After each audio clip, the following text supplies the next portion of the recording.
Okay, Anonymous. We're talking stop and frisk. How do you feel?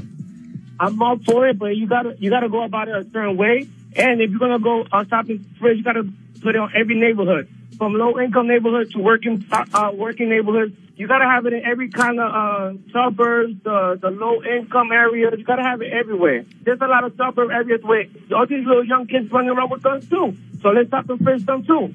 But it's how you go about it. You cannot just jump out the white vans and just put people on the wall. I agree. No? If we're going to do that, let's start doing it on these cops. They live in the suburbs. They do their kids. You know they're not going to do that.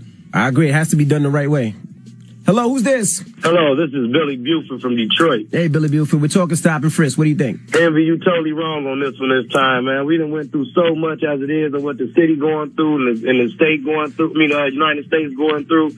Oh, nobody got time to be walking to the store and get pulled over and getting worried about getting searched by a gun. To me, it'll still be like racial profiling. No matter how they do it, if they did it the right way, I still feel like they was racial profiling because they done did so much to us.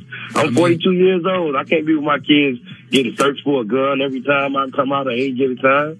I mean, it shows stop and frisk proves that it is racial profiling. When you got 90% of the people being stopped being black and Hispanics, like, yeah. Even in white neighborhoods.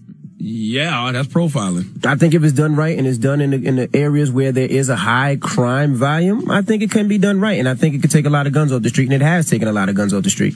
Now, here's a fact from the New York City Civil Liberties Union. No research has ever proven the effectiveness of New York City's stop and frisk regime, and the small number of arrests, summonses, and guns recovered demonstrates that the practice is ineffective. Crime data also does not support the claim that New York City is safer because of the practice. While violent crimes fell 29% in New York City from 2001 to 2010, other large cities experienced larger violent crime declines without relying on stop and frisk abuses. 59% in LA, 56% in New Orleans, 49% in Dallas, and 37% in Baltimore. I don't know how you can say 819 guns off the street is not effective. I can't understand how you say that. I mean, that is great, but I mean, when you got that is very effective. When you got another 200,000 people who were just inconvenienced, and they didn't find anything on them, that's not really effective, man. I think they got to change the way. And when you got 90% of people that are black and Hispanic being stopped and frisked, that's a problem, bro. I think the only thing stop and frisk did was increase profile. I just don't know what's the right way. Took a lot of guns off, though.